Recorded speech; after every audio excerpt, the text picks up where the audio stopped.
Have you ever wondered why some of the things that you want, you don't have them yet?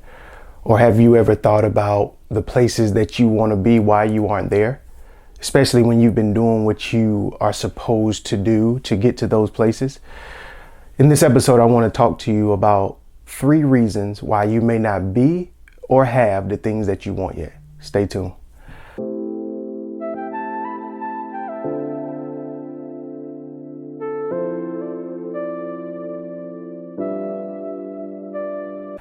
When it comes to the things that you want or the places that you want to be, so I want to start by saying this. I'm talking about things that are out of your control. Some things in your control, but things that are out of your control. So you might want to be a certain place financially. You might want to be a certain place as far as a job. You might want to be in a different state. You might want to be a certain place physically. Whichever category it may be, it falls into, excuse me, one of these 3 categories. Now, there are multiple reasons, but these are just the 3 reasons that I'm going to cover in this video. And the first reason that you may not have what you want or be where you want to be is character. So your character is how you act. So your thinking, your feelings, and your behavior. And so you have to understand that when it comes to the place that you want to be in your life, when it comes to the things that you want in your life, you have to understand that you have to have a sustainable character in order to receive those things. And you have to understand that if your character does not equate to the things that you want and the places that you want to be, one, you're not going to be able to sustain whatever it is or wherever it is. You're not going to be able to sustain that place for very long. 2, your emotions are going to cause you to fumble it. It's going to cause you to mismanage the place or mismanage the promise, whatever it is. So you have to be able to get your thinking, your feelings, and your behaviors in line, your character in line, in order for you to be able to handle the things and to be able to handle the place that you want to be.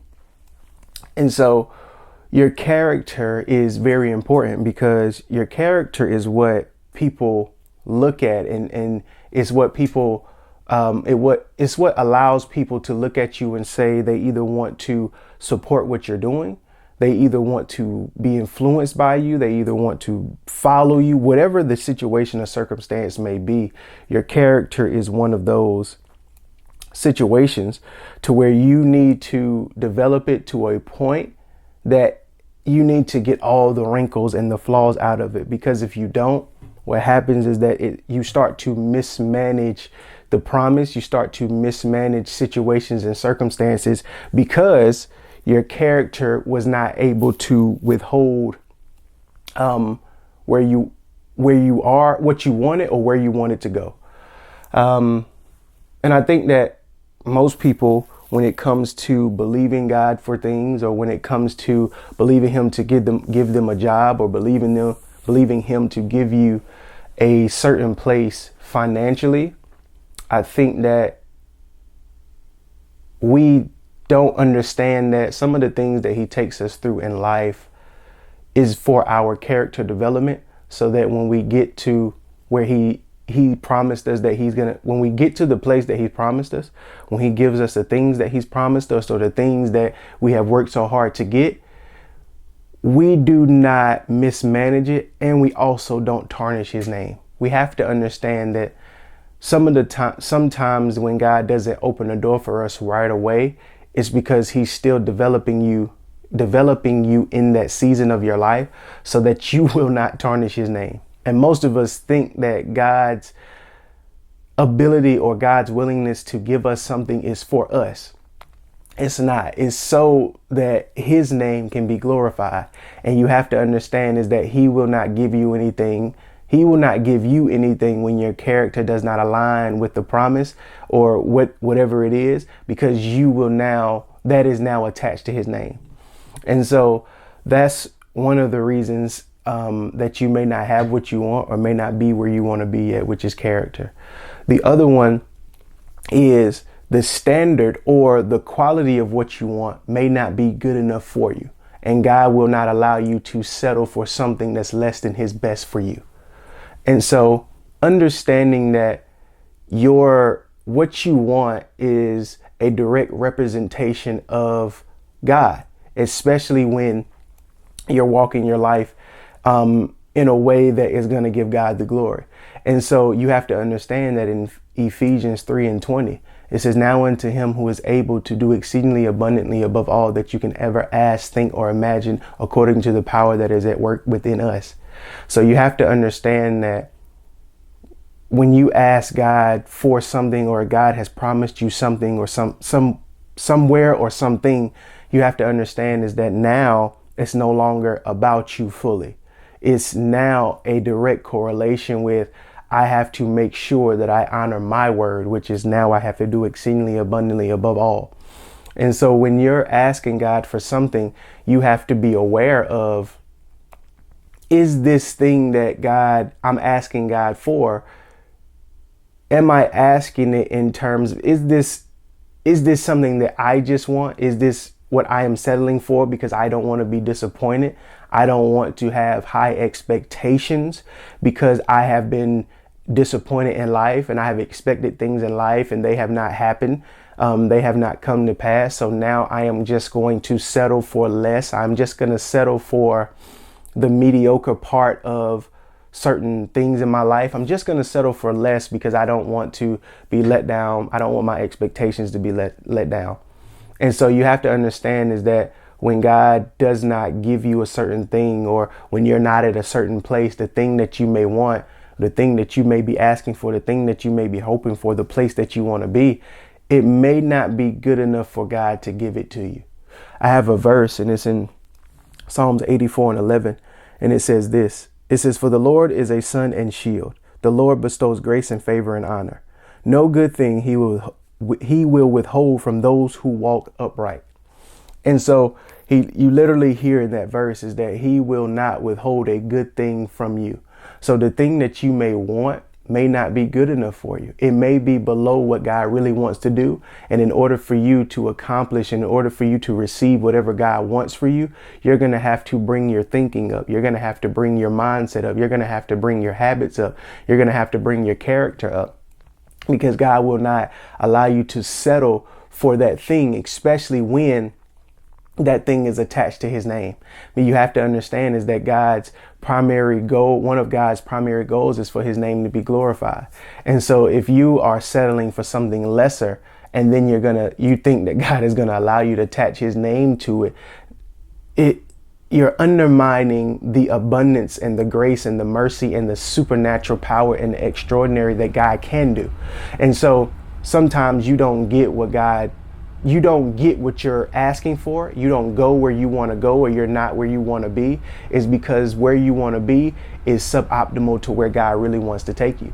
And so what he does is that he allows that vision, he allows that desire to die, so then he can now sow seeds in you that allows your dreams, your visions, your mindset to now come up on a level and your desires to come up on a level to what he wants you to have. Because you have to understand in Psalms 37:4, it says, delight yourself in the Lord and he will give you the desires of your heart. And so you have to be aware that when you spend time in the presence of God, his desire is to give you his desire. And so he wants you to have what he wants you to have. And so he may want you to have, let's say you're asking God for a 2-bedroom apartment, and that's really all you're asking for. God may say, okay, I can do the 2-bedroom apartment, but the 2-bedroom apartment is safe faith. That's safety. I can do that. And so I am not going to allow you to settle for just a 2-bedroom apartment. And so you are now becoming frustrated because you're like, God, all I'm asking you for is a 2-bedroom apartment. Why can't you give me the 2-bedroom apartment? And it's like, if I give you this 2-bedroom apartment, you won't get to experience the abundance. You won't get to experience the grace. You won't get to experience the supernaturalness that I have for you. I don't want you to settle for this. So I can't give this to you because you're going to now become comfortable with just settling for less than what I have for you. And I think that's where a lot of people fall, is that their expectations, their pain, their trauma from not getting things that they expected from people, expected from life, expected from God. Because a lot of times we have faith for certain situations and circumstances that was our will and not God's will. And because it was our will and not God's will, we now have developed trauma from it. And now it triggers us when we ask people things, places, and even when we ask God for things, because we think that now he's not going to come through on it because the thing that we asked him for in the first place or the first time was our will. It was what we wanted. It had nothing to do with what he wanted. And so that's what gives people a lot of trauma in the very beginning. Because people have a hard time allowing their trauma, their faith to be healed from trauma in previous seasons. And so the reason that you may not be where you want to be or have what you want to have is because the second reason is because the thing that you want is not good enough. It's below what God wants to give you for your life. And the third thing that I will give you is your lifestyle. Your lifestyle is not conducive to the thing that you're asking God for. So what does that mean? It means that you have not made room in your life for what you're believing God for. And so let me give this example. Men or women, if you're believing for a husband or a wife and you have not made room for that said husband or for that said wife, how can you expect God to give you something when you have not made room for it? If you are believing God for a supernatural amount of money, but you have not built a budget plan, you have not figured out where your finances are going, how much money is coming in, how much money is going out, if you have not figured out the little details of your life, your personal life, this has nothing to do with spiritual, your personal life, if you have not figured out the little details in your personal life, how can you expect God to bless you with something when you haven't even taken care of what you already have? And so we have a lot of people that have unrealistic expectations because they're saying God is going to bless me with the car. God is going to bless me with the house. God is going to bless me with a child. God is going to bless me with a husband or a wife. But I would like to give you a perspective or something to ask you, because these questions, these things that I'm giving you, these are for people that are self-aware, people that do introspection, people that actually do the work to actually ask themselves, are they in a line with what they're really asking God for? Because we have a lot of people that become unrealistic in their expectations of God. You have people that say, I'm believing God, God is going to allow me to be financially free. And then they're still going and buying $200 pair of Jordans. They're still going and buying the newest pair of Gucci boots and Prada and whatever the situation in case. It doesn't have to be designer things. They still go and eat out every weekend. They still go and spend pointless money on things that they don't really need. It's just things that they want because they're trying to fulfill a void because they have a trauma that they are not willing to confront. And so understanding that having realistic expectations is important. So you have to understand that your lifestyle has to be in the same direction of the thing that you're believing God for and the place that you want to be. So you have to make room for it. So if you're believing God for, like I said, a husband or a wife, and you still are entertaining, and this is what I mean by entertaining, is that you're still doing wife or husband activities at boyfriend and girlfriend level, then how can you expect God to just move them out of the way? God is not going to do certain things that are in your control. God will only do the things that are out of your control, and you are responsible for the things that are in your control. And so we have a lot of people walking around with the mindset of, if God wanted me to get rid of them, he would get rid of them. And we have to understand is that God loves us enough. This is why he gave us free will, because he did not want robots. He wanted people to choose him. That's why in Joshua 24 and 15, it said, choose ye this day who you will serve. And so you have to understand is that you have to allow your lifestyle to be in alignment with the things that you're believing God, the place that you're believing God to be, and the things that you're believing God for. And so if you're believing God, for instance, say if you're saying, hey God, I really want healing in my body from a disease or maybe a sickness. Say if you have diabetes and you're really genuinely believing God to heal your body. Now, you taking possession of your health is your responsibility, but healing is God's responsibility. And so you have to understand is that what are you doing with your lifestyle that aligns with what you're believing God for and where you're believing God to be. You're believing God to get your levels down, but you're still eating certain foods. You're still drinking certain drinks. You're still not monitoring the salt intake. You're still not monitoring the amount of food that you're intaking and how much you're intaking, the amount of food, saturated fat. You're still not taking possession of your lifestyle. And so a lot of us get so frustrated because we're having faith that God will get us to a certain place, but we're not being realistic in saying, how is my character? Is the thing that I want, is that what I want, or is that actually what God placed on me? Because the thing that I want may not be good enough, and God is trying to, the reason he is not giving it to me is because he's trying to allow that thing to die, because that's my will. And he wants me to rise and raise up my expectations in him so that his name, his likeness, everything can get the glory and actually be represented in the right manner. And is my lifestyle honoring the thing in it? Is it honoring and lining up with the thing that I genuinely want and believing God for?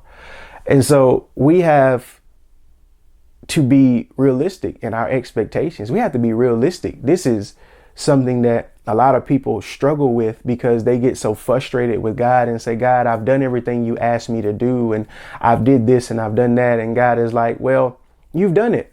Congratulations. But there are some things that are in you that still needs to be worked out of you. So I need to develop your character more. And you might be like, well, God, I've developed my character. And this guy's like, okay, that's good. But the thing that you're actually asking me for is not good enough for you. So I need to allow that to die until you decide. I need to continue to allow that to die so that when you decide to say, all right, I give up, now I can actually put in your hand what I really want you to have, that is actually going to allow you to have peace. It's going to allow you to have wealth. It's going to allow you to have fulfillment. And then you might be like, God, I've done those two things. And God is like, yeah, but your lifestyle is not conducive to be able to sustain the success that you think you may have in this area. And so watching this video, just ask yourself the question in one of those three areas. And there are multiple areas, but I've just given you three that I think are very important to what you're believing God for and where you want to be. And so think about those three areas. Think about if you're self-aware enough, if you don't have enough pride, if you don't have too much pride, if you don't have ego, if you're not too big and too better than anyone else, ask yourself, in which of those three areas you need to develop, which of those three areas you need to go reconstruct, you need to go revitalize and revisit. But yeah, that's pretty much all I have.